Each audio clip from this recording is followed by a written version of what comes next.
Isang magandang umaga po muli sa ating lahat. Nandito na naman po kami. Kasama ko si Pastor Jim. Magandang umaga. At saka si Pastor Tony. Hello po! Para po sa isa na namang segment ng ating programa, ang Source of Strength. At patuloy pong dalangin ng pamahalaang lungsod ng Taguig na ito po ay makatulong, makapagbigay ng lakas ng loob sa bawat isa. Alam po natin na tayo po ay nasa General Community Quarantine na at ilang panahon na lang. Pero nagpapaalala po tayo na sikapin po nating masundan ng mga protocols. Yun pong mga ipinatutupad ng mga panuntunan upang sa ganun po ay maiwasan natin ang pagkalat ng COVID-19 dahil bagamat nasa General Quarantine na po tayo at maaring mga ilang panahon ay papunta na po tayo sa new normal. Kung new normal na tatawagin po yun, maganda na at this point in time ay we have really prepared for that. Okay po? So, saglit muna po nating idulog sa Panginoon ang ating pong pagbubulay ng kanyang salita. Pastor Tony? Dakilang Diyos, kami po ay dumudulog sa iyo, pangilingin ang gabay, basbas at pagpapala mo sa pagkakataon na ito, Lord. Hayaan mo na lubusan mahayag ang kalooban mo sa sambayanan. Maranasan, Panginoon, ang pag-ibig mo, maranasan ang pag-iingat mo, maranasan, Lord, ang pagtatanggol mo para sa amin. Maraming salamat po sa iyo po namin pinagkakatiwalaan lahat ng ito. In Jesus' name. Amen. Po, ang ating talata, Pastor Jim, babasahin mo. Okay. Mula sa 38 hanggang 44. Sa huling bahagi na po tayo nitong aming siniserye na ito at yung susunod po ay panibagong series na po tayo. Sige, Pastor Jim. Sa English po, English Standard Version. Then Jesus, deeply moved again, came to the tomb. It was a cave and a stone lay against it. Jesus said, "Take away the stone." Martha, the sister of the dead man, said to him, "Lord, by this time there will be an odor, for he has been dead 4 days." Jesus said to her, "Did I not tell you that if you believe, you would see the glory of God?" So they took away the stone, and Jesus lifted up his eyes and said, "Father, I thank you that you have heard me. I knew that you always hear me, but I said this on account of the people standing around, that they may believe that you sent me." When he had said these things, he cried out with a loud voice, "Lazarus, come out!" The man who had died came out, his hands and feet bound with linen strips, and his face wrapped with a cloth. Jesus said to them, "Unbind him and let him go." Ayan. So, ang Diyos po ang magpapala ng kanyang banal na kasulatan. No? So, unang-una, makikita po natin dito yung naging pagkilos ng Panginoon, ang kapangyarihan ng Panginoon, na-display din po ang damdamin ng Panginoon, at ang naging epekto nito. No?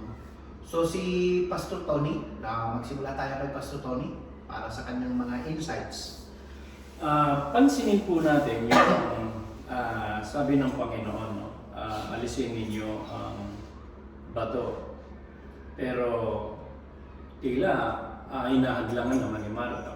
Medyo may kalituhan eh. Tingnan niyo po sabi niya, Panginoon, nangangamoy na po siya ngayon, 4 na araw na siyang patay.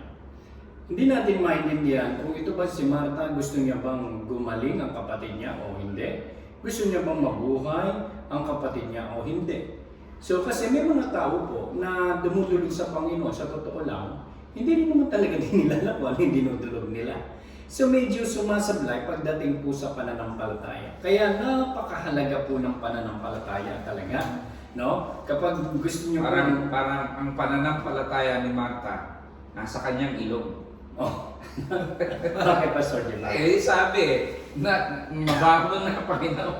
Oo. No? Ganun yung nangyari. Nangangamba siya, no? Pero hindi niya makita. Sinabi nga ng Panginoon yung kanyang para mahayag yung kanyang kalwalatian. No po? Pero dito, arang hindi handa dun sa gustong niyang mangyari. Kaya medyo talaga nakakalito itong buhay ni Martha, no? Dito po sa ating pinag-aaralan. Yun po masasabi ko, alam mo kaya ni Martha yung hinihingi niya o hindi? Okay. So parang parang ang tiningnan po ni Pastor Tony dito ay yung si Martha. Dito sa character, kasi ang mga characters dito ay si Lord, si Jesus, si Lazaro na siyang nakalibing. Siya kasi yung sentro ng ano dito eh. Sino pa ba yung mga nandito? Yung mga meron, marami din diyang mga meron. Nandiyan na din si Mary. Andyan, Pero hindi na nabanggit. ang assumption natin, nandyan din si Mary.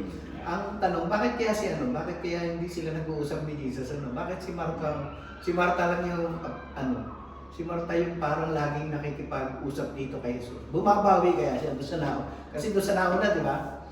Ang ginagawa lang ni Martha nung dumalaw si Jesus doon sa bahay nila, nag-aasikaso. Hindi kaya mas matanda si Martha kaysa kay Mary. Pwede rin. Kaya siya yung authority, tahimik lang si Maria. Pwede rin. Pwede rin.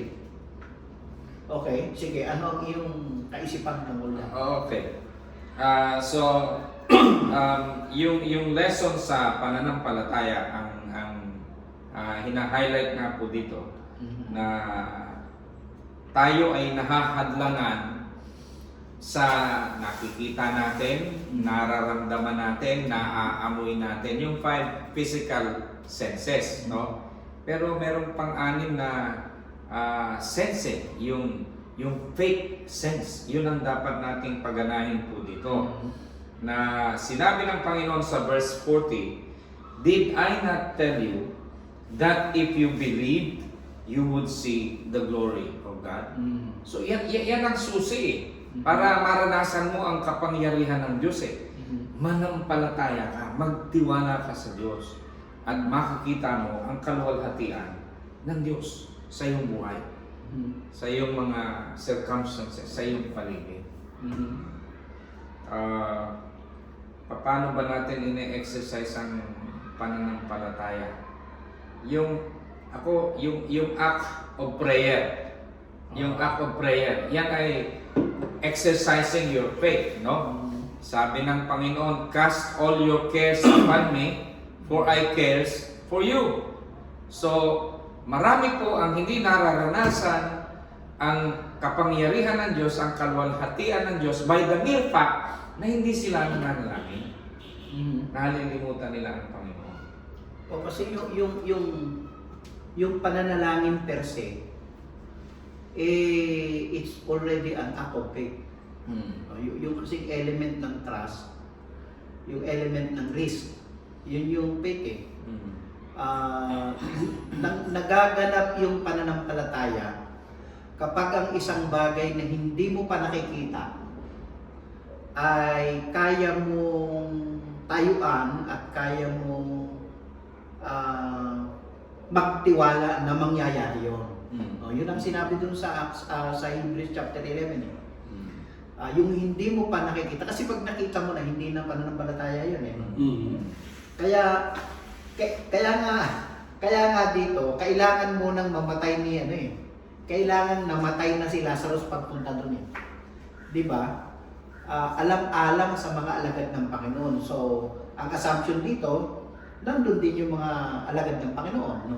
To strengthen their faith and for them to see the glory of God. Yun nga yung purpose nun eh. No? So, Pastor Tony, may idadagdag ka pa? Ito po pansinin po natin. Ang sabi ni Martha, Panginoon, nangangamoy na po siya ngayon, 4 na araw na kasi siyang patay. Alam niyo po yung pangangamoy, alam niyo yung pagkain na nakulog. Kapag yung pagkain nakulog, ang tendency po niyan nangangamoy. Ngayon, para maging fresh ulit yung pagkain na yan, kailangan alisin mo yung takip para sumingaw yung kung ano man yung amoy na nakulog. Hanggang pinipigilan natin na wag maamoy, hindi pa, parang yung, siguro, kayo, na-experience nyo rin yung sapatos nyo, minsan ayaw mo magalis ng sapatos kasi nga, pakiramdam mo, nangangamoy yung paa mo, di po ba? Pero alam nyo, mawawala lang yung amoy na yun pag inalis mo eh. Kaya kailangan talaga ma-expose na gano'n. So, dito, hindi pwedeng pigilan, ano. Una, hindi niya masasaksiyan kung ano yung gagawin ng Panginoon. Tama. Kaya importante po ito na maintindihan natin. Kaya sabi ng Panginoon, parang sinabi ni Lord, sumunod lang muna tayo. Tama. Kapag sinabi kong alisin, alisin. Huwag tayong mahiya, huwag tayong makatakot, huwag tayong mangamba. Pag sinabi ni Lord, mayroon po siyang gagawin. Okay. Ang galing, no?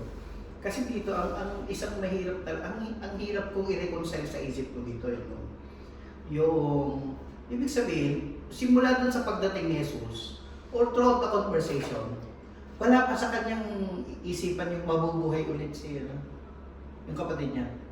Walang-wala yun. Wala sa kanya yun. Hope has already been given up. Yun ang klaro dito, no? Kaya nga nung si Jesus hahakbang na naman at sinabing alisin niyo yung bato, ipipigilin. Akalain mo pipigilan mo ang Panginoon at sasabihin mo ngayon sa kanya na nangangamoy na po siya. 4 na araw na saan niya naman kinuha yung pagsaway sa gagawin ng Panginoong Hesus. Alam niyo po, sa isip natin, kapag gustong kumilos ng Diyos, sabi ni Pastor Tony, di ba? Sabi ito na, kailangan yung may pagsang-ayon. Kasi minsan tayo, nilalabanan natin yung bagay na gustong gawin ng Diyos. Sa halip na panghawakan natin yung sinabi ng Diyos, kasi pag ikaw ay nasa isang pag ikaw ay, kumbaga yung mga panulunod, ang importante sa kanila, kakapitan sa mga kakapit. Kasi importante yun, may kakapitan ka. Dito, hindi makapitan ni Martha yung sinabi ng Panginoon. At yan po mga kapatid, ang isang problema minsan sa atin. Napakahirap nating panghawakan ang salita at pangako ng Bakit? Diyos. Kasi natatalo tayo ng circumstances. Patong-patong yung hadlang dito eh. Number 1, patay na si Lazarus. Ibig sabihin, hindi na nahinga. Oo. Tapos na. Nakalibing na. Nakalibing na. Tama. Nasa libingan, may batong nakaharang. 3. 4 na araw ng patay. Yung Idagdag mo pa yung maraming tao baka mapahiya. yun. Isa yun eh. Pwede yan. Tama, no? Sige, lipat tayo ngayon. Nasaan tayo? Verse 40. Okay. Okay? Sinabi ni Jesus. Hindi niya na pinansin yung yung sinabi ni Martha. Hindi niya na sinabi. Sabi niya, Panginoon, nangangamoy na po siya ngayon, 4 na. Pero sinabi ni Jesus, hindi ba't sinabi ko sa iyo na kung sasampalataya ka, makikita mo ang kaluwalhati ng Diyos? Di ba? Yung mga inutusan niya, nagpunta na dumiretso. Kaya, inalis nila ang bato. Hindi na niya hinintay yung approval. No, hindi niya hinintay yung approval. Alam niyo, pag ang Diyos kasi ay kumikita. Clarification lang. Yung bato po dito, hindi yung shabuhan. Alisin ang bato. Actually po yung bato na yun, na inilalagay, hindi kayang alisin ng isang tao. Igugulong yun. Naging problema nga yun ng mga, nung namatay si Jesus, problema yun ng mga babae. Sino ang maggugulong ng bato? Dakip ng libingan po yung bato. Opo, yun ang... Nasa kuweba yung patay. Yun. Hindi 6 feet below the ground. Ayan, yun. So, ayun po yun. So, sabi niya, kaya inalis nila ang bato. No? Importante yung pagsunod sa bawat sinasabi ng Panginoon. Ang Panginoon naman, tumingala si Jesus sa langit at sinabi, Ama, nagpapasalamat ako sa iyo sapagkat dininig mo ako. Mahirap din yan yung nagpapasalamat ka sa gitna ng isang sitwasyon. Eto meron akong sinulat dun sa Facebook wall ko. Pag ikaw ay nasa gitna ng problema, tumingala ka lang. Para wag mong makalimutan, nga, mayroong Diyos. Banggitin ko lang ito, lumang kwento na po ito, para just in case na kung may mga lumang taong nakikinig, baka makarelate kayo. May isang manok na hinabol ng mga lasing. Sabi nung isa, naku, yari ka, baliwag ka sa akin. Sabi naman nung isa, naku, antox ka sa akin. Sabi nung isa, San Pedro ka ngayon sa akin. Habol-habol siya, Sabi naman nung isa ay, San Pedro, ano yun? San Pedro, Andox, Baliwag, at saka ano pa yung isa? Yung nabibilan dyan sa signal. So nung ma-corner nila yung manok, tandang pa naman. Sabi nung manok, yari ako nito. Ako naalala niyang tumingala. Pag tingala ng manok, naalala niya rin, pwede nga pala siyang lumipad. Paglipad ng manok, sabi niya doon sa mga lasing, bye-bye. Mga kapatid, pag kayo ay nasa gitna ng problema at hindi nyo na lang ang gagawin nyo, tumingala lang po kayo. Tumingala lang po kayo. Pero maganda po yung sinabi rito ng Panginoon sa bungad niyang panalangin ay siya ay nagpasalamat. Yun. No? Kasi napakahalaga po ng tayo ay nagpapasalamat palagi sa Diyos. Sabi nga ng isang talata sa Biblia, it is a good thing to give thanks unto the Lord. Marami kasi sa atin mananalangin nga pero sisimulan sa reklamo. Yan. No? Kaya nahahadlangan na yung pananampalataya natin. So, Para bang nagiging Kristiyano lang sa nguso, hindi sa puso. So, malayo talaga ang puso sa Panginoon. So maganda yun, ano? Yeah. In-establish niya rin pati yung yung kanyang assurance mo kasi yan no? Yung nagpapasalamat ka na dinidinig ka ng Panginoon. Aba ano po yan? Yan yung magandang paso. Sabi niya, ngunit sinasabi ko ito dahil sa mga taong naririto upang maniwala silang ikaw ang nagsugo sa akin. Tingnan niyo po yun, ano? At the hearing of all the people that were there, Jesus spoke these words na naririnig nila. At ang sabi niya rito, isisingit ko lang ito, Pastor Jim, upang maniwala sila. Yung mga yun, na siya, na si Jesus ay sinugo ng kanyang Ama. O di ba? Yun po yung isang napakahalagang katotohanan dito na kailangan nating malaman. That Jesus was the one sent by the Father, nobody else. And no one has ever raised a person from the dead except some of the prophets as servants of God and the Lord Jesus Christ. No? Siya nga yung nag-conquer ng death, hell, and grave. Kaya makikita niyo po mamaya doon sa pagwawakas natin yung mga katotohanan niyan. No? So, isa sa truth na nakikita natin dito na si Jesus pala yung pinadala ng kanyang Ama. No? Next tayo. Meron pa kayong iduduktong doon? Gusto ko lang pansinin yung yung sinabi ni Jesus. Ipinunto kay Marta sinasabi ko sa iyo. No, sa kanya sinabi ng Panginoon Although, nung pumunta sila Marta at Maria sa Panginoon para idulog yung suliranin sa kapatid, may mga kasama na rin sila. At nadagdagan pa, dahil nga nangamatay, dumating yung mga kaibigan, nakipagdalamhati, nakiramay sa kanila. So, yung crowd, no? Concern pala ang Panginoon doon sa crowd. At pansinin nyo, nung sinabi ni Lord na sinasabi ko to sa iyo, agad-agad, itong crowd ay lumakad, no? Umakbang, inalis nila yung bato. At dahil doon, napabilang sila. Fake yun. Oo, napabilang sila, gagawin ko to alang-alang sa kanila. So, yun po yung maganda. Kumbaga sila, parang, lang, no? Pampadami lang doon, pero pati sila nakinabang. Parang yung tubig na ginawang alak, no? Nung sinabi ni Jesus dun sa mga servant, punuin nyo yung papayan. Oo. Sumunod naman, pinuno. Actually, akala nga nila tubig pa rin. Oo. Wala sa kanilang nag-isip na yung nung mapunaw na nila, siyempre as far as they are concerned, nakita nila sila naglagay. Tubig pa rin. Diba? Dito, makikita naman natin dito, parang sinabi niya, alisin nyo, inalis naman nila. Inalis nila yung bato.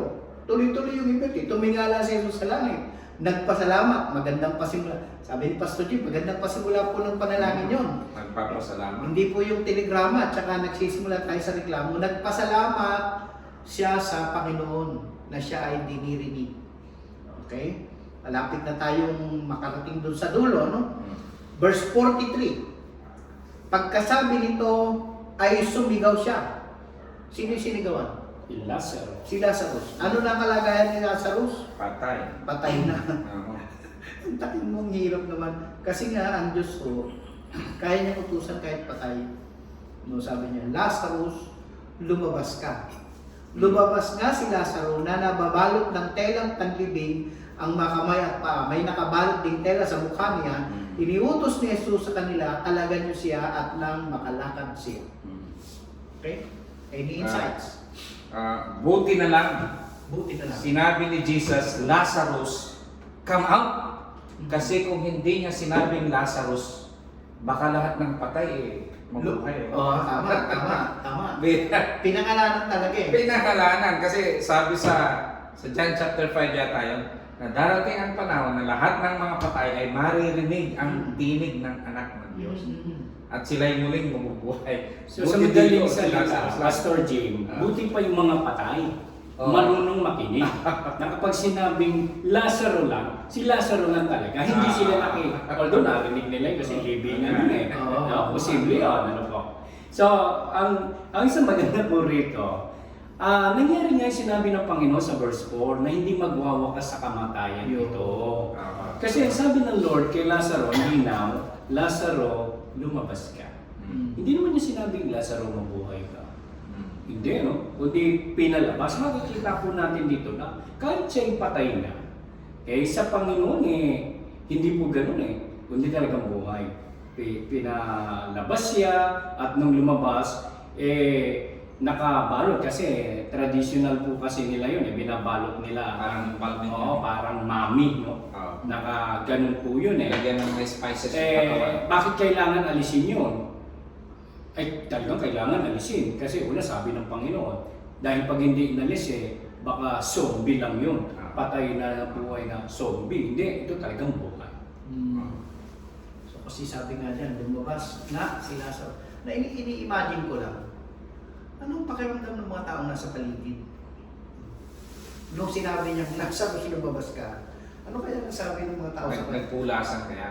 Hindi kasi, naalala niyo po, nung kausapin ng Panginoon yung isang punong kahoy at sinumpa niya, walang naniwala sa kanila yung mga kasama niya. Kinabukasan, pagdaan nila ulit doon, saka nagtaka sila, Panginoon, yung kahoy na sinumpa mo, natuyo. No? So by this time, yung mga alagad nandun na naman. Tapos tinawag niya yung isang patay. Di ba? Tinawag niya yung isang patay. Sabi nga natin, di ba, karamihan ng mga binuhay patay ni Jesus, ano pa lang yun, panaililibing. O, either ka mamatay pa lang, on the process, ito nakalibing na ng 4 na araw, nung tawagin ng Panginoon. At ang maigi, yung panahon na yun, hindi katulad sa panahon ngayon na kapag ikaw ay na-COVID at namatay, susunugin kayo. Kung na-cremate ito, Tama. paano tayo? Mas mura yun. Pero tingnan niyo po, yung proseso.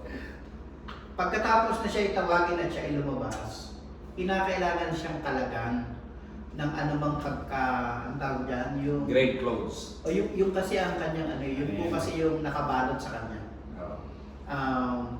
Kailangang mawala yung... May prinsipyo doon kasi spiritually tayo po ay patay, no? Dahil sa kasalanan. Pero pag ikaw ay nagtiwala at nanampalataya sa Panginoon, yung prinsipyo ng muling pagkabuhay ay ina-apply sa iyo. Kanya lang, naandun pa rin yung minsan may mga grave clothes pa rin na kailangan mawala sa buhay natin. Nandun At pa lang rin yun Oo, nandun pa rin yung... Ito, bihag pa rin si Lazarus dito Bihag pa rin siya ng mga tela. Hindi siya makakagalaw no? So, kinakailangan siyang alagaan.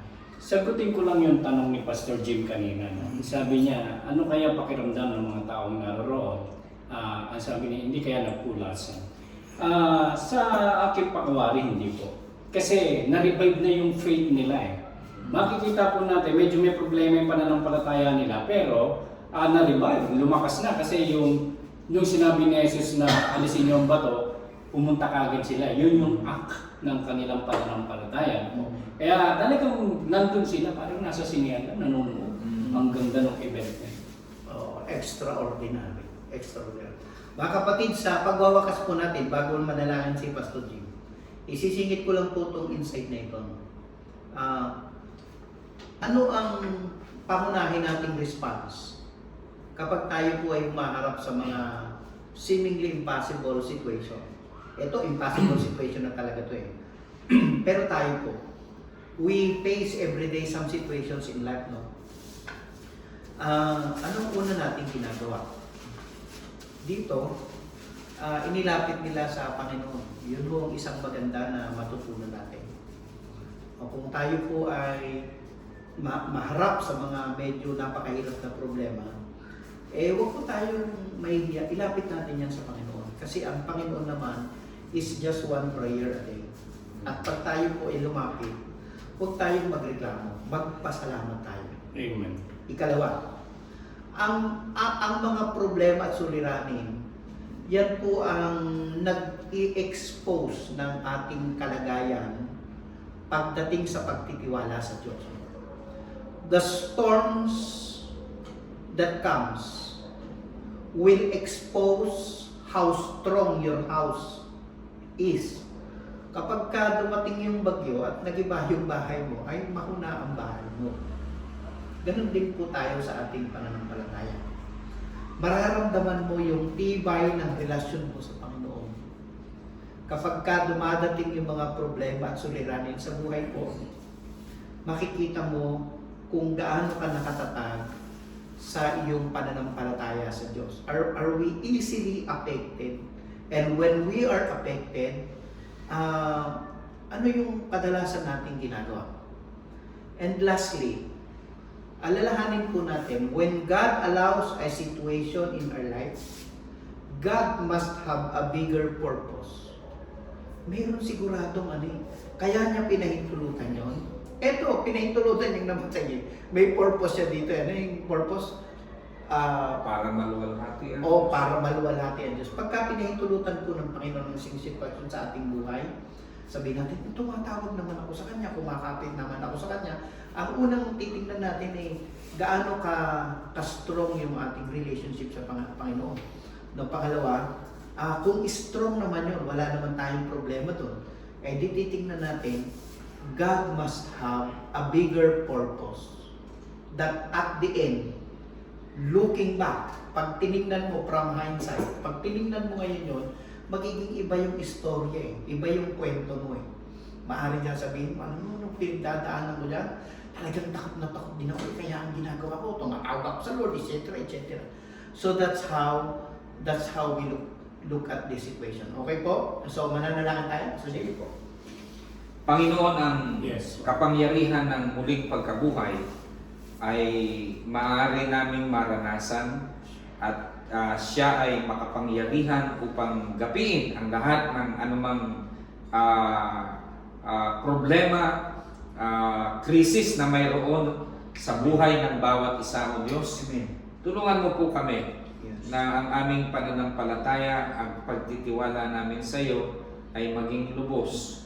Ang natunghayan namin, na pagbulay-bulayan namin salita mo ay nagpapahayag na ikaw nga ang anak ng Diyos na sinugo ng Diyos Ama sa langit. Amen. At sa aming pananampalataya ay iyong buhay na walang hanggan. Amen. Yung prinsipyo ng muling pagkabuhay Amen. ay maaari naming maranasan sa araw-araw. Yes. Salamat po, O Diyos, sa tagumpay na pinagkakaloob mo sa amin sa pangalan ng Jesus. Amen. Panatili po tayong nananalangin. Panalangin natin ang ating mga government leaders. Pastor Tony. Manalangin po tayo, dakilang Diyos, patuloy namin tinataas sa iyo ang bansang Pilipinas sa Yes. pangunguna po ng aming Pangulo ng bansa, Rodi Roa Duterte.